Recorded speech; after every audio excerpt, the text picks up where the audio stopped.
Sir मुझे जरा आगे ये बताएं कि इलेक्शन कमीशन के अलावा भी कोई अदारा मसरूफ है इस चीज का एहतसाब करने के लिए?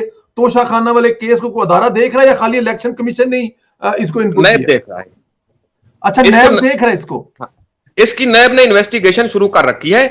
अच्छा जी। दो हफ्ते पहले इन्वेस्टिगेशन का आगाज हुआ था। नैब ने सबसे पहले खत लिखकर तोशाखाना से रिकॉर्ड मंगवाया था। ठीक। जो रिकॉर्ड उन्होंने भेजा उसका एनालिसिस किया और मुझे फोन करके डीजी नैब रावलपिंडी ने इनवाइट किया था जी, आप इसके ऊपर हमें ब्रीफिंग दें। मैं पिछले जुमरात वाले दिन गया था, 1 घंटा 20 मिनट मैंने ब्रीफिंग दी थी तोशाखाना के इशू के ऊपर। तो वहीं पर मुझे जाली अप्रेजमेंट का मालूम हुआ था। उसके बाद यह हुआ कि कुछ चीजें मेरी मौजूदगी में तय हुई थी कि आगे क्या क्या एक्शन लेने हैं। तो उन्होंने मुझसे ओथ भी लिया कि आप एक्शन का नहीं बताएंगे, बिल्कुल क्या आगे करना है। जी ठीक।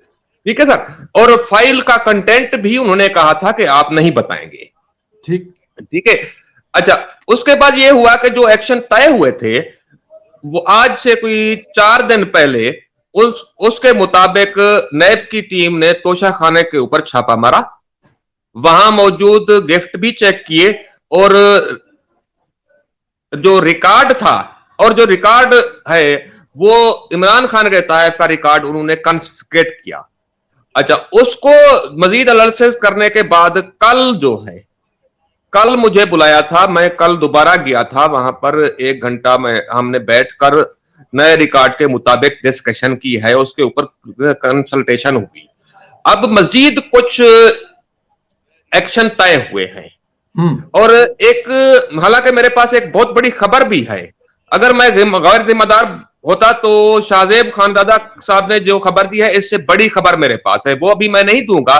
सर मैं इतना हिंट दूंगा कि केपी हुकूमत रुकावट पैदा कर रही है नैब की इन्वेस्टिगेशन। जो मरकज से नैब इन्वेस्टिगेशन कर रही है उसमें केपी हुकूमत एक रुकावट है। एक रुकावट एक हवाले से है। मैं तफसील जरा नहीं बताना चाहता क्योंकि मुझे जो ऐसे जो मतलब एक बात तय करके है ना, कौमी राज कौमी चीजें हैं उसको आपको करना भी नहीं चाहिए, हम आपको अप्रिशिएट करते हैं। बिल्कुल ठीक है। अगर आज हम सिर्फ रेटिंग के चक्कर में पड़ जाएं तो कल को नैब के एक्शन फेल हो सकते हैं। तो इस वजह से मैं सिर्फ इतना बात करूंगा कि केपी हुकूमत इस इन्वेस्टिगेशन में एक हवाले से रुकावट बन रही है, लेकिन नैब बहुत अथोराइज है, नैब बड़ा इदारा है, उसके पास कैपेसिटी भी है, कैपेबिलिटी भी है। नैब की इन्वेस्टिगेशन तेजी से चल रही है और जल्द ही बहुत बड़े बड़े इंकशाफात होने वाले हैं। 10 से 12 लोग इसमें बुक होंगे इंक्लूडिंग इमरान खान। अच्छा जी, 10। हाँ, मेरा अगला सवाल भी आपसे ये है, ये आप कह रहे हैं कि अच्छा आने वाले दिनों में, ये बहुत बड़ी बात कर रहे हैं आप, मेरे ख्याल में आधी को बात तो आपने बता दी है, लेकिन कि आने वाले दिनों में जो 10, 12, 14 लोग उठाए जाएंगे उनमें से एक इमरान खान भी होंगे। लेकिन इमरान खान के बारे में जरा क्या समझते हैं कि इलेक्शन कमीशन की जानिब से जो तोशाखाना रेफरेंस पर फौजदारी मुकदमे का हुक्म दिया गया जो कि एक सेशन जज करेगा, इसमें इमरान खान को सजा भी हो सकती है, नाहल भी हो सकती है इमरान खान साहब? देखिए, मैं आपको एक बात बताऊं कि जिस दिन इमरान खान का ये फैसला नाअहली का इलेक्शन कमीशन में आया था, उससे 14 घंटे पहले मेरे एक दोस्त हैं, डी न्यूज के सीनियर रिपोर्टर हैं सैयद मेहताब हैदर, उनका यूट्यूब चैनल में मैंने उस पर खबर दी थी कि कल इमरान खान के खिलाफ फैसला आएगा। अच्छा जी। जी, ऑन द रिकॉर्ड वो खबर मौजूद है। तो उसमें यह है कि इस रेफरेंस की कार्रवाई मैंने देखी है, इसमें कंसीलमेंट साबित हुई है। जो इलेक्शन कमीशन ने नाअहली का फैसला दिया, ये इसमें काफी रियायत की गई इमरान खान के साथ, ये नरम फैसला दिया गया है। मिनिमम कह सकते हैं कि मिनिमम होती है और मैक्सिमम पेनल्टी होती है। तो ये सब तो मिनिमम पर इत्तेफाक किया गया, जितनी भी कम हो सकती थी उतनी कम दी गई। तो अब जब कंसीलमेंट साबित हो गई है तो उसका मतलब बहुत सारे निकलते हैं, उससे बहुत सारी इन्वेस्टिगेशन की राहें निकलती हैं। तो अब कुछ नहीं कह सकते क्योंकि अदालतों के फैसले प्रिडिक्ट नहीं करने चाहिए। अभी तो सिर्फ बल्कि आगाज भी नहीं हुआ फौजदारी समात का, नहीं हुआ। बिल्कुल ठीक है, लेकिन वो भेज दिया है, आज कह दिया है कि वो इस पे एक्शन ले, इस पे जो सजा है वो एक बात तो परवेज साहब तय हो चुकी कि इमरान खान इज गिल्टी। जी, जब गिल्टी है तो जो कानून इजाजत देता है उसके मुताबिक तो फैसले होंगे, एक्शन होंगे। बिल्कुल बिल्कुल बिल्कुल, जब गिल्टी हो गया और उसपे, अब उसपे तो कुछ करना भी नहीं है ना, वो सेशन जज ने तो सिर्फ सजा सुनानी है ना, उसपे तो सब कुछ हो चुका ऑलरेडी, गिल्टी जो आप कह रहे हैं। अच्छा, मुझे जरा एक एक प्रोग्राम के, आपने बड़ी मेहरबानी जो इतनी इन्फॉर्मेशन दी, लेकिन मुझे दो एक सवाल जरूर आपसे करने हैं। जब जी ये जी। सारा कुछ हो रहा था, आपने दरखास्त दी, उसके बाद आपके जाती हैसियत में अगर आप मुनासिब समझे बताना चाहें कि आपको कुछ धमकियां दी गई आपकी नौकरी से निकलवाने के अलावा, क्या कोई पीटीआई ने कोई कोई रिश्वत देने की कोशिश या कुछ इस किस्म का भी आपके साथ हरबे इस्तेमाल किया गया जाती हैसियत में? मेरे खिलाफ हर हरबा इस्तेमाल किया गया परवेज साहब। अच्छा जी। मुझे पहले लालच दी गई। अच्छा, जब रिश्वत की ऑफर हुई? जी, पहले तो ये हुआ कि नोटिस नहीं लिया गया ना, ये क्या कर लेगा। अच्छा जी। लेकिन मैं लगा रहा पाकिस्तान इंफॉर्मेशन कमीशन में, अपील की, अपील का फैसला मेरे हक में आ गया। फिर मैंने इंप्लीमेंटेशन की दरखास्तें दी, उन पर भी ऑर्डर होते रहे। बिल आखिर मैंने जब तौहीन अदालत की दरखास्त दी थी मई 2021 में, जी तो गवर्नमेंट को थोड़ा सा फील हुआ कि अब परेशानी वाली बात है।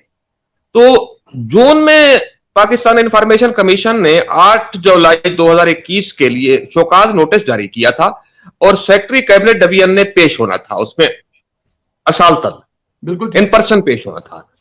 तो वो पेश हुए और वो बल्कि चीटिंग करते रहे, कमीशन को मुतमईन नहीं कर सके। कमीशन ने कहा कि ठीक है आप जाएं, हम फैसला करेंगे। अब वो फैसले में हफ्ता 10 दिन लेते होते हैं। कमीशन अपना बैठकर डेलिब्रेशन करता है, ब्रेन स्टॉर्मिंग करके एक फैसला देते हैं। तो डेफिनेटली वो पेनल्टी होने वाली थी secretary cabinet division Ahmad Nawaz Sukhera को। तो वो साफ जाहिर है कि फिर पेश हुए प्राइम मिनिस्टर के आगे कि मैंने नौकरी तो नहीं खोनी है, लिहाजा मैं दूंगा, शायद यही कहा होगा।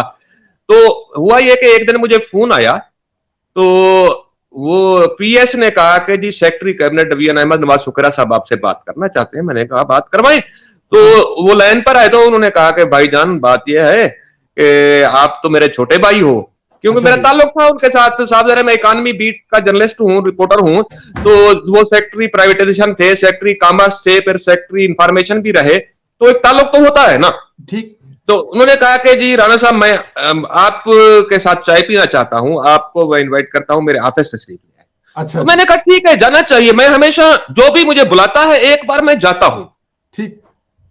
हाँ, जो जो बंदा नहीं जाता वो डरता होता है, असल में अपने आप से बिल्कुल डरता होता है। ठीक। आप जाएं, उनकी बात सुने, अपने अपना फैसला मजबूती के साथ करें।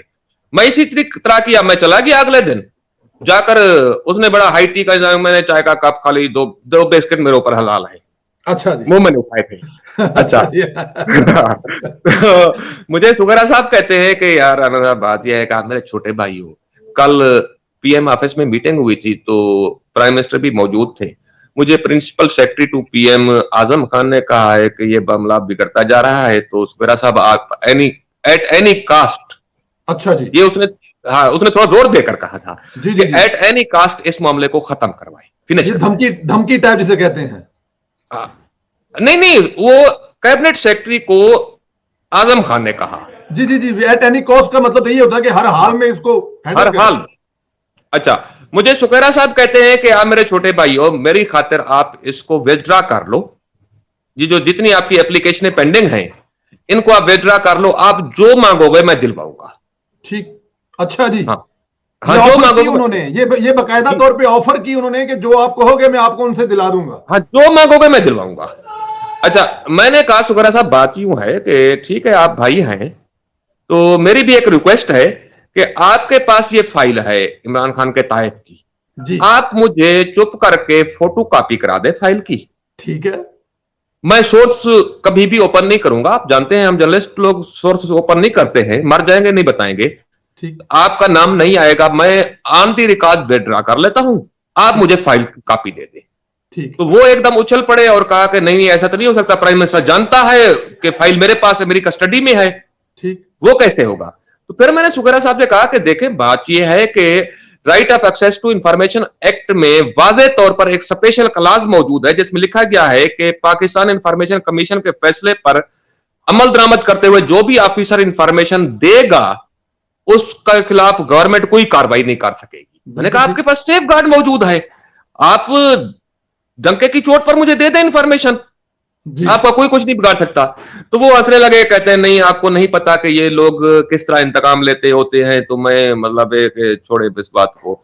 अच्छा, वो फिर बैठ गए और मैं खामोशी से बैठे रहे, उनके पास कोई जवाब नहीं था और मैं उठकर चला गया उनको खुदा हाफिज कहकर।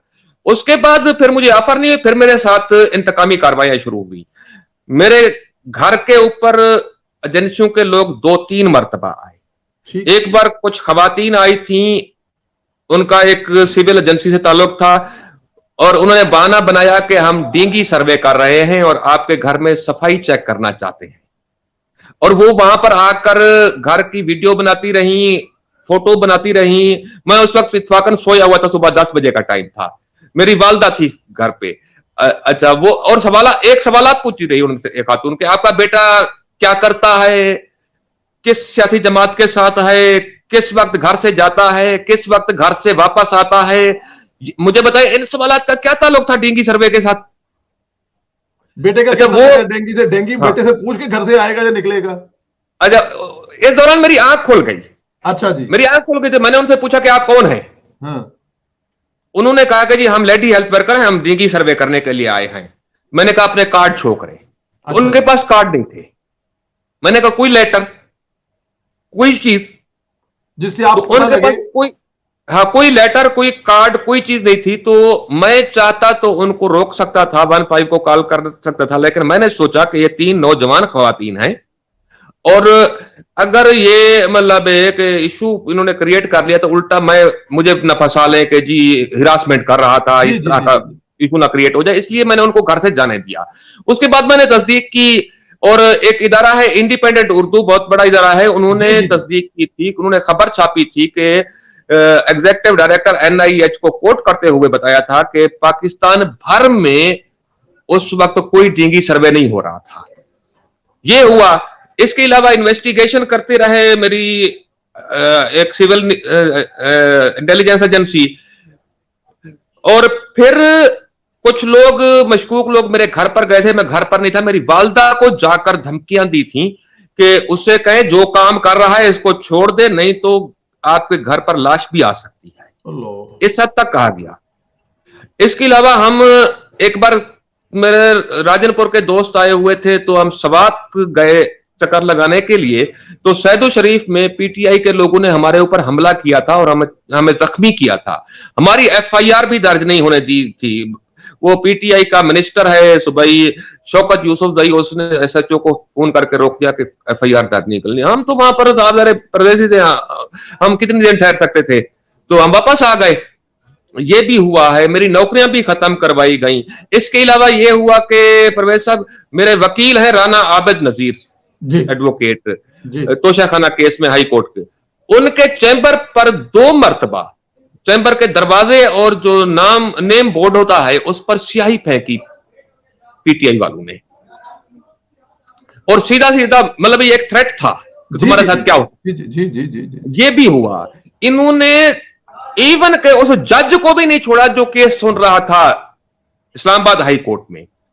उसका घर सेक्शन 4 लगाकर KP गवर्नमेंट ने एक्वायर करने का ऑर्डर कर दिया था, नोटिफिकेशन जारी हो गया जी था। जी जी, वो पता है हमें जी, पता है बिल्कुल। और वो जब मीडिया पर खबर आई तो नोटिफिकेशन वापस हुआ था।